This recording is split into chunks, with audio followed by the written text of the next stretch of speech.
Hello class. हम अपना आगे चैप्टर जो है वो कंटिन्यू करेंगे। हमने जो है सन के बारे में पढ़ लिया था, अब हम जो है प्लैनेट्स के बारे में पढ़ेंगे।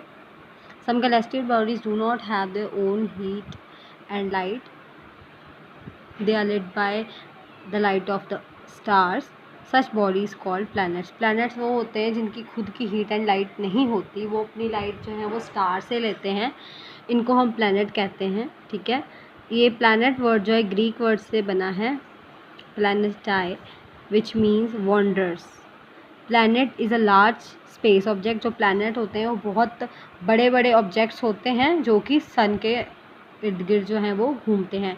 8 प्लैनेट्स हैं हमारे सोलर सिस्टम में, मरकरी, वीनस, अर्थ, जो कि सन के क्लोजेस्ट हैं एंड उन्हें इनर प्लैनेट्स कहा जाता है। ठीक है, एंड ये किससे बने होते हैं? रॉक से बने होते हैं। और जुपिटर, सैटर्न, यूरेनस, नेपट्यून, इन्हें हम आउटर प्लैनेट्स बोलते हैं क्योंकि ये फारेस्ट हैं, मतलब ये सन से बहुत दूरी पर हैं। ठीक है, ये कैसे बने हैं? Balls of gases with rings around them. ये एक लार्ज बॉल ऑफ गैसेस का बहुत बड़ा बॉल होते हैं ये, जो कि इनके आसपास जो हैं वो रिंग्स हैं। इन्हें हम ऑल्सो जोवियन प्लैनेट्स भी कहते हैं एंड जो फर्स्ट 4 प्लैनेट्स हैं उनको हम टेरेस्ट्रियल प्लैनेट्स भी बोलते हैं। ठीक है जी। Inner planets are separated from the outer planets by asteroid belt. जो इनर प्लैनेट्स हैं, ये इनर प्लैनेट्स जो हैं वो आउटर प्लैनेट्स से जो हैं अलग हुए हैं ये एस्टेरॉयड्स की एक रिंग के साथ। ठीक है जी। हर एक जो प्लैनेट्स जो हैं वो अपने एक फिक्स पाथ पर घूमते हैं सन के अराउंड, तो उसको हम ऑर्बिट बोलते हैं। Every planet except for earth is named after Roman God और गॉडेस। सिर्फ अर्थ को छोड़कर बाकी सभी प्लैनेट्स का नाम जो है रोमन गॉड या गॉडेस के नाम से रखा गया है। इन सभी की जो शेप है वो स्फेरिकल है। इसका इजी मेथड जो है कि हम प्लैनेट्स को जो है सीरियल वाइज याद कर सके, जो सन का डिस्टेंस है उससे याद कर सके कि क्या है। My very easy method just speeds up names. तो इससे हम क्या याद कर सकते हैं? Mercury, Venus, earth, Mars, Jupiter, Saturn, Uranus and Neptune. हम इस तरीके से इनको याद कर सकते हैं। Are planets in solar system held in space by the sun's gravity? जो प्लैनेट हैं हमारे सोलर सिस्टम में वो स्टेबल हैं किसके वजह से? जो सन की ग्रेविटी है, ग्रेविटेशनल पुल है, जो उसका खिंचाव है। They do not have their own heat and light. उनकी अपनी हीट एंड लाइट नहीं होती है। ये अपनी लाइट जो है रिफ्लेक्ट करते हैं सन से। They revolve around the sun in elliptical orbit. Elliptical एक जो फिक्स ऑर्बिट में ये है जो वो घूमते हैं, और ये अपनी एक्सिस पर भी रोटेट करते हैं from west to east, except Venus which rotates from east to west. सभी planet west to east rotate करते हैं, बट जो वीनस है वो ईस्ट टू वेस्ट रोटेट करता है। In August 2006, astronomers decided that Pluto cannot be classified as a planet because it is much smaller in size. Astronauts ने 2006 अगस्त में ये जारी किया कि हम प्लूटो को एक प्लैनेट नहीं मान सकते क्योंकि ये बहुत ज़्यादा छोटा है साइज़ में। It was moved out of the list from planets to another group called dwarf planets. Dwarf planet में इसका नेम आ गया। इसको हमने मेन प्लैनेट्स की जो लिस्ट थी उनसे हटा दिया। Most planets can be seen in sky in the night sky appearing as a star.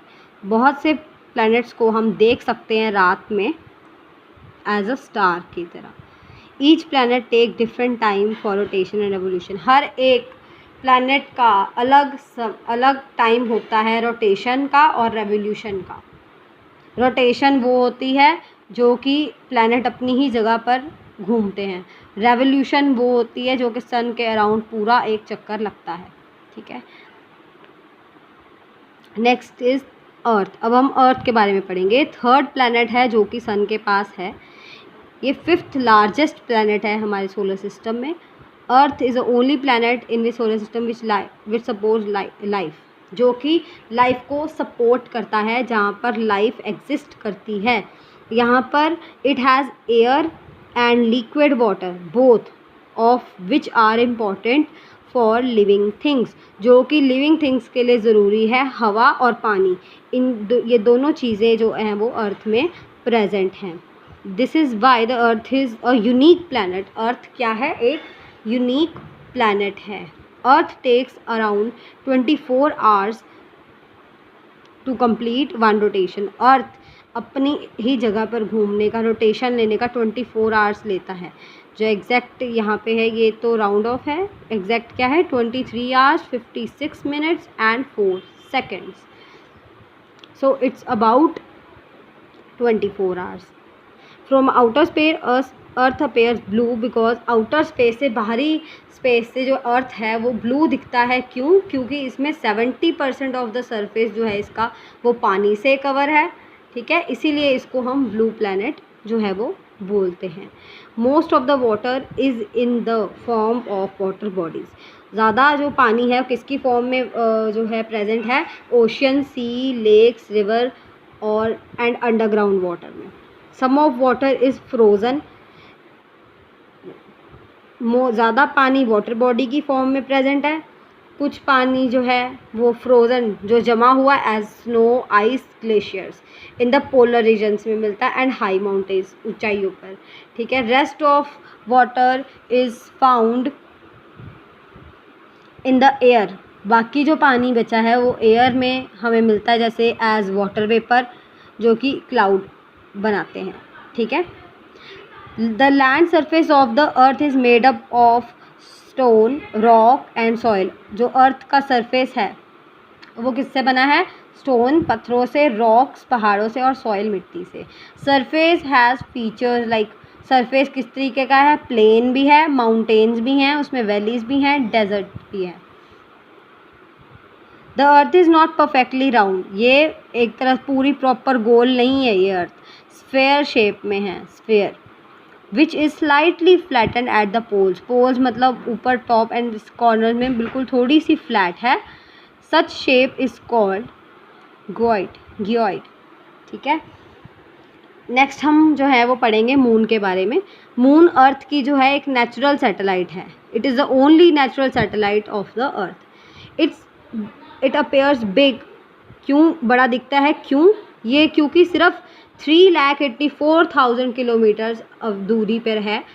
It is nearer to our planet than any other celestial body. किसी भी कैलेस्ट्रियल बॉडी के मुकाबले जो मून है वो हमारी अर्थ के बहुत ही ज़्यादा पास है, इसलिए वो हमें बड़ा दिखाई देता है। The moon is made up of, किससे बना है? सॉलिड रॉक से बना हुआ है moon. The plains of the moon are called maria बोलते हैं। The planets in the solar system have total, पूरे सोलर सिस्टम में कितने टोटल मून्स हैं? 170 मून्स और and more are being discovered, और भी डिस्कवर हो रहे हैं। वैसे 170 मून्स हैं जो हमारे सोलर सिस्टम में। Moon does not have water और एटमोसफेयर। मून पे ना पानी है और ना ही एटमोसफेयर है। And it is not suitable for the existence of life. मतलब वहाँ पर जो है लाइफ अभी एग्जिस्ट नहीं करती है। Although seen at night the moon में ऑल्सो भी present in the sky during the day time. चाहे मून हमें रात में दिखता है, पर जो मून है वो दिन में भी प्रेजेंट होता है आसमान में। बट सन इतना ज़्यादा ब्राइट होता है कि वो मून उसकी रोशनी के आगे जो है वो छिप जाता है। The reflected light of the sun takes about 1 to 3 seconds to reach earth from the moon. अब जब मून हमें दिखता है तो वो सन की लाइट लेता है, और जब सन की लाइट मून पर पहुंचती है, मून से सिर्फ 1 to 3 seconds लगते हैं अर्थ तक वो रोशनी पहुंचने में। Moon takes 27 days and 8 hours to rotate once on its axis. Moon अपनी एक रोटेशन कंप्लीट करने में 27 days 8 hours लेता है। About the same time to revolve around the earth, के मतलब अर्थ के अराउंड भी वो जो है अर्थ का चक्कर भी जब लगाता है तो इतना ही टाइम लेता है जितना कि अपनी एक्सिस पे रोटेशन के टाइम लेता है। तो as a result same side of moon always faces the earth, इसीलिए सेम साइड है जो मून की वो अर्थ की तरफ रहती है। Moon is the only celestial body ever visited by humans, moon ही एक ऐसी कैलेस्ट्रियल बॉडी है जहाँ पर ह्यूमंस जा पाए हैं। इन जुलाई 1969 में American astronaut Neil Armstrong and Edwin Aldrin became the first man to land on the surface of the celestial body, ये 2 पर्सन थे जो सबसे पहले मून पर गए थे। There spacecraft Apollo 11 descended on to the moon surface, जो Apollo 11 है वो मून के सरफेस पे जो है उतरा। उन्होंने एक ब्यूटीफुल साइट मतलब ब्यूटीफुल सीन वहाँ पर देखा of the earth rising above the horizon of the moon, के मून से अर्थ का व्यू बहुत ही ज़्यादा ब्यूटीफुल था। Neil Armstrong became first man to step on to the surface of the moon, और नील आर्मस्ट्रॉन्ग जो है फर्स्ट पर्सन था जिसने स्टेप ऑन किया मून के सरफेस पे। Okay, next topic is phases of moon. We see the moon at night because it reflects the light from the sun, हम रात को मून क्यों देख पाते हैं, क्योंकि उसकी जो लाइट है वो सन से लेता है। तो however it appears to go through the different phases, तो इसलिए इसके डिफरेंट फेसेस जो हैं वो दिखते हैं। समटाइम्स हमें जो पूरा सर्कल दिखता है, ठीक है, while other time it is just a thin crescent, कुछ टाइम पे ये बहुत ही थिन क्रिसेंट जो है वो हमें दिखता है। This is because of the moons revolution around the अर्थ, ये क्यों होता है कि मून की रेवोल्यूशन जो है अर्थ के अराउंड उसकी वजह से हमें मून जो है वो ऐसा दिखता है। While being illuminated by the sun from one side, कि एक साइड से ही उसकी जो है वो इल्यूमिनेट होता है, एक साइड से ही वो जो है वो रोशनी देता है। when in its orbit the moon comes between the sun and the earth, its bright side is facing away from us, so it is dark and cannot be seen. This phase is called the new moon. जब वो अपनी orbit पे होता है और moon जो है वो सन और अर्थ के बीच में कम्स बिटवीन, तो उसकी जो ब्राइट साइड है वो हमारे से ऑपोजिट साइड पर होती है, इसलिए जो है वो हमें कुछ नहीं दिखता, डार्क होता है उस दिन, और उस दिन को हम क्या बोलते हैं, new moon. Venus was the first documented by Babylonians in 1581 BCE and was referred to as the bright queen of the sky. Venus को हम क्या बोलते हैं, और bright queen of the sky. As moon changes phase from new to full moon its orbit, the visible portion of the moon increases and it is said to wax. अब जैसे जब new moon से full moon में जो है वो orbit पे घूमता है, मून चेंज करता है अपना फेस, तो उसका जो विजिबल पोर्शन है जो बढ़ता जाता है, पहले कम रहता है, बढ़ता है, हाफ होता है, फिर उसका जो बढ़ता जाता है तो इसको हम क्या बोलेंगे, wax. As the moon changes phase from full moon to new moon, जब फुल मून से न्यू मून की तरफ जब जाता है तो उसका जो फेस है, पोर्शन है, विजिबल पोर्शन है हमें, वो कम होता जाता है। अगर फुल है इसका कम होता जाएगा, और कम होगा, और कम होगा, हाफ होगा, कम होगा, कम होगा, और बहुत ही ज़्यादा कम होता है। फिर न्यू मून जो है वो आता है, उसको हम it is said to be wane. The waxing and waning of the moon is known as its phases. In fact, the moon is always half bright and half dark, but the angle of view from the earth keeps changes. हमेशा जो moon है वो आधा dark होता है और आधा bright होता है, बट जो एंगल है अर्थ की तरफ से देखने का वो जो है वो हमेशा जो है वो चेंज होता रहता है। On a new moon day, the dark part of the moon is visible to us. while on full moon day the bright part of the moon is visible to us।